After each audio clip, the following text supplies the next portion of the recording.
गौतम गंभीर ने Brisbane test match में कुछ बहुत ही इंपॉर्टेंट प्लेयर्स को ड्रॉप करने का या यूं कहें कि बेंच पे बिठाने का फैसला कर लिया है। आज मीडिया टॉक में उन्होंने कुछ इंपॉर्टेंट पॉइंट रेज किए, प्लेइंग 11 क्या होगी, उसमें चेंजेस क्या होंगी, गेम प्लान क्या होगा। तो ये डिटेल्स मैं आपसे शेयर करता हूं। देखें, एक तो ये है कि जो प्लेइंग 11 में अब समझ नहीं आती कि हम ये कहें कि पहले दो मैचेस में इंडिया की बैटिंग फेल हुई है, ये बॉलिंग फेल हुई है। बैटिंग तो डेफिनेटली दोनों मैचेस में फेल हुई है। 4 इनिंग्स में से 3 इनिंग्स में तो फेल हुई है। बॉलिंग हम कह सकते हैं कि दूसरे टेस्ट मैच में पहली इनिंग्स एक ही इनिंग्स थी, उसमें शायद उस तरीके से इफेक्टिव नहीं रही, लेकिन अगर फील्डिंग साथ देती तो बॉलिंग शायद बेहतर होती। लेकिन जो ज्यादा फोकस है, चेंजेस जो होने जा रही हैं वो ज्यादा बॉलिंग में होने जा रही हैं। और अगेन फिर वही बात है कि जहां पे प्रॉब्लम है उसको आप ठीक कर नहीं सकते, क्योंकि वहां पे बहुत बड़े बड़े नाम है।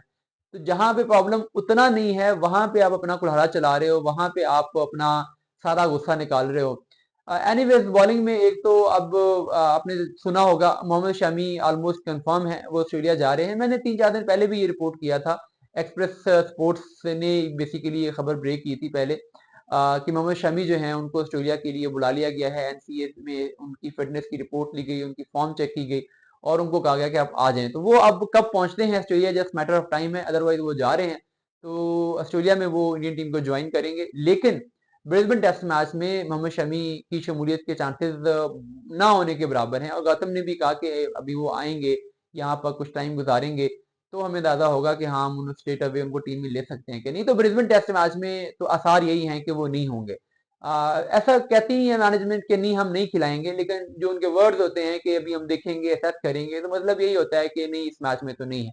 गिल के बारे में भी पहले मैच में यही बातें की गई थी कि पर्थ टेस्ट से पहले हम उसको देखेंगे, और लेकिन समझ आ गई थी कि वो पर्थ टेस्ट नहीं खेल रहे। इसी तरीके से अब ब्रिस्बेन टेस्ट शामी नहीं खेलेंगे, आगे जाके मेलबर्न से एमसीजी से वो ज्वाइन करेंगे, और एमसीजी की पिच पे शामी को खासी हेल्प मिल सकती है, वहां पे वो काफी इफेक्टिव हो सकते हैं। तो ब्रिस्बेन में बॉलिंग में चेंज तो होगा, लेकिन शामी नहीं होगा। चेंज क्या होगा, एक तो जो ये खबरें आ रही हैं कि हर्षित राणा पर पहली बिजली गिरने जा रही है। और उसका क्या है कि अब पिछले मैच में तो बिल्कुल ही वो लगे कि हाँ, कोई उनमें कोई वो चीज नहीं है, कोई पेनिट्रेशन नहीं है बैट्समैन के अगेंस्ट, और बॉलिंग प्लान भी नहीं था। हालांकि पेस थी, अगर थोड़ा शॉर्ट बॉल करते तो बेहतर साबित हो सकते थे, लेकिन ना तो कोई प्लान था और ना ही कोई उसमें कार्ड थी। रवि शास्त्री याद आते हैं, जब वो लास्ट ओवर्स में जैसे उन्होंने ऑस्ट्रेलिया की एक साइड बिल्कुल ब्लॉक कर दी थी, और जब आप उनकी ऑफ साइड ब्लॉक कर देते हैं तो उसके बाद फिर जाहिर है उनके लिए रन करना मुश्किल हो जाता है और फ्रस्ट्रेट होते हैं। माइंड गेम्स उन्होंने खेली थी। इस ओवर में हमें कोई ऐसी माइंड गेम्स नजर नहीं आई गौतम गंभीर की तरफ से। बॉलर पर मलबा गिरा दिया जाता है, लेकिन बॉलर को प्लान देना, बॉलर को स्ट्रेटजी देना, ये तो आपका काम है ना। तो हर्षित राणा को अब ड्रॉप करके उनकी जगह पे आकाशदीप आ जाएंगे। और इसके अलावा जो स्पिन बॉलिंग है उसमें ये कहा जा रहा है कि जी अश्विन जो है उनको भी ड्रॉप किया जाएगा। हालांकि पर्थ की पिच पे और एडलेड की पिच पे स्पिनर्स ने परफॉर्म किया है कि नहीं किया वो इररिलेवेंट होता है, आप वहां से उनको कैसे एवेलुएट कर सकते हो। और रन तो थोड़े बहुत सुंदर ने भी किए थे, अश्विन ने भी किए थे, बट उनको ड्रॉप करके जडेजा को लाना, इन पिचेस की परफॉर्मेंस पे एवेलुएट करना, इट्स टू अर्ली। ऐसा नहीं होना चाहिए। या तो 4 पेसर के साथ चले जाओ या फिर उनमें से ही किसी को खिला लो। अगेन मैं कहूंगा यही बेहतर स्ट्रेटजी होगी आपकी। लेकिन बहरहाल जडेजा का डिसीजन किया गया है। शायद रोटेशन पॉलिसी चल रही है, एक बंदे ने परफॉर्म नहीं किया दूसरे को ले आओ, दूसरे ने परफॉर्म नहीं किया, जैसे लक ट्राई कर रहे होते हैं ना कि कुछ ना कुछ तो वर्क करेगा, वही स्ट्रेटजी चल रही है। उसके बाद फिर गेम प्लान में उन्होंने बताया कि बैटिंग में ऑर्डर में चेंज करेंगे। रोहित शर्मा कंफर्टेबल नहीं है नंबर 6 पे, उनको लगता है 5-6 टू लेट है। ओपनर्स के बारे में कहा जाता है कि ओपनर्स को अगर वेट गेम में पड़ जाए तो उनसे परफॉर्म नहीं होता। वो आगे ड्रेसिंग रूम में बैठे एक आधा घंटा वेट करें कि बैटिंग आएगी, तो वो नफसियाती तौर पे अंडर प्रेशर हो जाते हैं। तो शायद यही वजह है कि रोहित को ऊपर प्रमोट किया जा रहा है, ताकि उनको वो वेटिंग गेम ना खेलनी पड़े।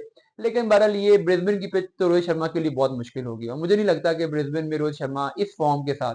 अब कल किसी ने कमेंट किया था कि सीमिंग पिचेस में इंग्लैंड में उसने 100 की हुई है, तो यहाँ पे क्यों नहीं कर सकता। तो टाइम की बात होती है, फॉर्म की बात होती है। जब इंग्लैंड में 100 की थी तब वो कितनी जबरदस्त फॉर्म में था, कि सुप्रीम फॉर्म में था, आप सब जानते हैं, उसका पीक टाइम था। लेकिन अब जो फॉर्म है इसमें यहाँ पे आगे सीम स्विंग को खेलना, यहाँ पे तो इन फॉर्म बैट्समैन से नहीं खेली जाती। तो रोहित शर्मा जैसे वैसे ही स्प्लिट सेकंड लेट आ रहे हैं, तो मुश्किल ही है कि वो यहाँ पे एडजस्ट करें।